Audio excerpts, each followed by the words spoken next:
கழிக்கும் போது ரொம்ப எரிச்சலா இருக்கா? அப்ப இந்த வீடியோவை ஃபுல்லா பாருங்க. பொதுவா இந்த மாதிரி வெயில் காலத்துல சிறுநீர் கழிக்கும் போது நிறைய பேருக்கு எரிச்சல் ஏற்படும். இதுக்கு என்ன காரணம் தெரியுமா?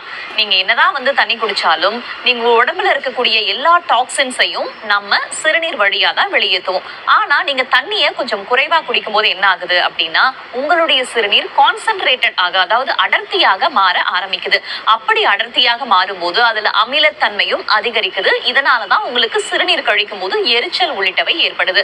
சரி, இது ஏற்படாம இருக்கிறதுக்கு என்ன பண்ணணும்? ரொம்ப சிம்பிள்ங்க. உடம்ப கொஞ்சம் குளிர்ச்சியா வைக்கணும். அதுக்கு நல்லா தண்ணி குடிக்கணும். வெறும் தண்ணி மட்டும் இல்லாம நீர்மோர் மாதிரியான, இளநீர் மாதிரியான, சில ரொம்ப சுகர் சேர்க்காத ஜூஸ் மாதிரியான விஷயங்களை நீங்க உள்ள எடுத்துக்கலாம். ஓஆர்எஸ் கூட எடுத்துக்கலாம். இது உங்களுடைய உடம்ப கொஞ்சம் குளிர்ச்சியாகும். இது மட்டும் இல்லாம நீங்க ரொம்ப சிறுநீரை அடக்கி வச்சுட்டே இருக்கும்போது சிறுநீர் பாதையில உங்களுக்கு பாக்டீரியாக்கள் வளர்றதுக்கான வாய்ப்பு இருக்கு. இதனால யூடிஐ மாதிரி, யூரினரி ட்ராக் இன்ஃபெக்ஷன்